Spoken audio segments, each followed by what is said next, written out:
So today I'm looking at some simple tips that really help explode your rankings, and I'm going to give you a step-by-step process along the way. So have you ever wished you could increase your rankings with less effort? Now that's a really stupid question, I know. But today I'm going to make that dream a reality. So I'm going to look at the easiest optimization to explode your rankings, how to easily discover them, why you shouldn't feel bad when you use them, and also a tool that I use that makes this 100 times faster. So let's do this. So the easiest optimization to explode your rankings, what actually is it? Well, it feels like this may be unpopular with some, but hear me out. If you want to boost your Google rankings fast, you've got to look at your competition and clean it up. That means you need to report false listings that don't play fair.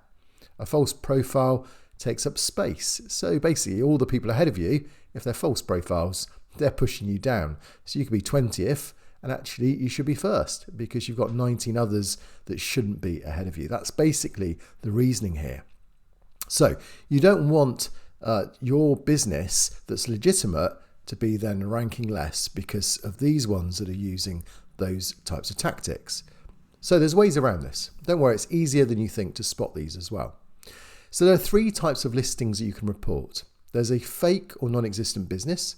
So basically this is a business that doesn't exist. It's just been put there to gain basically another rank, to gain more traffic. It doesn't really deserve to be there. The second one is the spammy name tactic. So, best pizza near me is not likely to be the name of the shop. It's more likely just to be called a pizza shop. So when you look at their business name, when you look at their website, when you look at their logo, it's very clear quite quickly they're using keywords.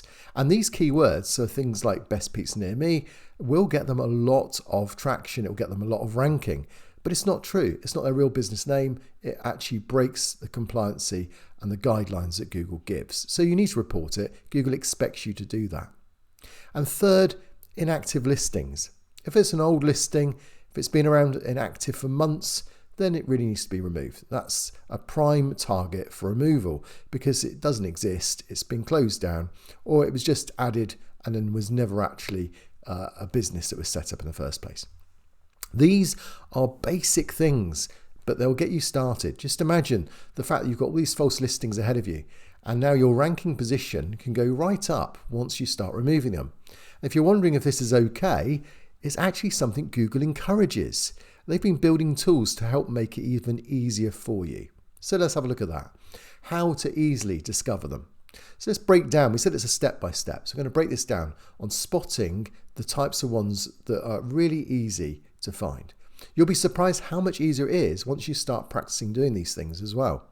So look for certain indicators. For example, check to see, do they have any reviews? Most legitimate businesses do get reviews over time. So a handful of reviews would make sense. If they've got less than that, then maybe it's a kind of signal that you need to report it.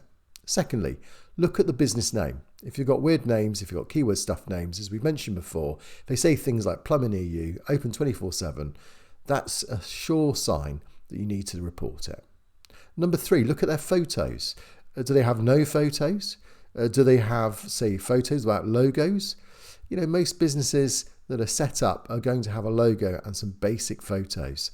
And if the photos seem to be repeated, the same photos on lots of business names that are ranking above you, it could well be they've got duplicated businesses. They're using the same photos. They're making up addresses, making up telephone numbers. So again, look out for patterns amongst all the ones ranking above you. And then also look for the address and the website inconsistencies.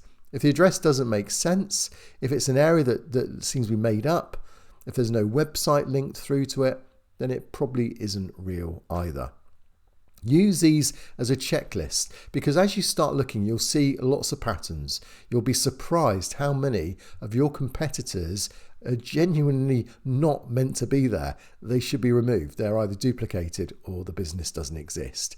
And once you flag these things, you'll find you'll get even better at flagging them and improving your ranking. But most people, when I speak to them about this, they feel bad, and I feel bad too, because no one likes to report someone or grass up on someone. But let's be clear, this is up right now reporting false listings isn't shady. Google wants you to do it. So they know there are fake listings out there. They know that genuine businesses are suffering, and they don't want your business to be hurt. They expect you to do something about it though, if you want to rank. And that's why there is lots of tools that they've provided. But at this point you might say, well, will the competition know if I report them? And do I need to use my Google account, the one that's with my business, to report them? Well, understandably, Google keeps this anonymous because they know that no one wants to know if they've been reported by, say, a competitor. It's never shared. It's a private report. You do get an email that comes back to let you know that it's been accepted or it hasn't been accepted. I find when I report businesses, if I do report them, which I don't like doing, but if I do have to do that for a client, normally within just 5 minutes, it comes back to me. So you'll find it happens quite quickly if Google's on it. But anyway, it's anonymous, and no, you wouldn't know that it's been reported if you're a competitor. But not only is it encouraged by Google, actually they give you the tools, as I mentioned earlier. So here is some of the tools they give you. They give you suggest edits. Now you can see in the picture, if you've got the email, just basically you'll find on most listings, there's a button that says suggest an edit. And all you need to do is, if you know the business name is wrong or it's a false location, then you just need to correct the information. But actually, by correcting the information, you may find that affects the ranking. So for example, if they're using spammy keywords in the title, and then you suggest the new name of the business, which doesn't have the keywords in, you'll find that their ranking will probably drop because they're misusing keywords in their title. So it doesn't necessarily mean you have to close the business. You just need to suggest the correct information. So suggest edits, number 1 in my picture, you click the button, and then it'll come up with a couple of options here. Either you can change the name or other details, which include locations and hours and so on, or the business name, or you can actually just say it's closed or it's been removed because it's a duplicate business, or maybe it should be marked as closed because it doesn't exist. So there's 2 types of things here on the suggest edit. You either suggest it because of the business name's wrong, or if it's closed or a duplicated listing as well. In the real world, you can do it there. There is a third area, which is known as the readdressal complaint form. And this again is Google really giving you some extra tools to use.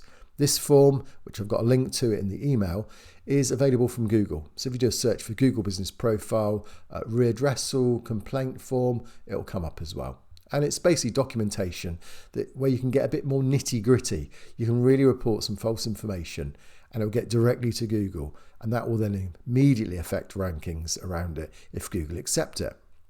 So this isn't about being cutthroat. It's about really clearing out false competition that's blocking real customers, real businesses ranking. So think of it as part of managing your online presence. And again, I've got pictures here of the business readdressal complaint form. So just finally then, what tools can make this even 100 times faster? Maybe you don't want to be going around trying to spot them. Maybe there's lots of keywords that you need to have a look at. Well, there is one tool that I really enjoy using, which is Local Falcon. Now, if you really want to take this up a notch, then use that tool because it has an auditing mechanism and it will find those types of things, those false listings. It'll look at their reviews, it'll look at their business name, it'll look at how they're ranking, it'll look at where there's duplicated rankings as well. It comes highly recommended because it scans your competitors, it looks for whether keywords stuffed, whether there's fake titles. And of course, it's affordable and incredibly effective to do so. And it will get you some rankings as soon as you report these. If it works, you'll find that you'll go up the rankings. So try it for yourself. Either way, sooner or later, you'll find that your rankings will go up if Google accepts some of those suggestions. And here I've got a picture of the Local Falcon tool. And it says there, your rankings being pushed down by a potential spam or an active listing. It names the person or the business. It says the reason, in this case, it's got no reviews. It's got no ratings, it's got no website listed. So all those are things it's flagging. It says consider using the suggest and edit button on the listing, or you can report this listing to Google using the business readdressal form. So right now, reporting false listings is becoming incredibly popular among savvy business owners because it's just so easy to spot them. So don't delay this, just get in there, give it a go, try it out on your own business, clean up the rankings around you, and you'll see a bigger share in your market. And let me know how you get on. I think everyone should be doing this and trying it out. So I'll see you next week. And if you need help, there's always a help button on my email. And just finally, PS, imagine the power of guaranteed visibility for your business. Well, I've got details coming soon on something huge. So stay tuned and keep listening.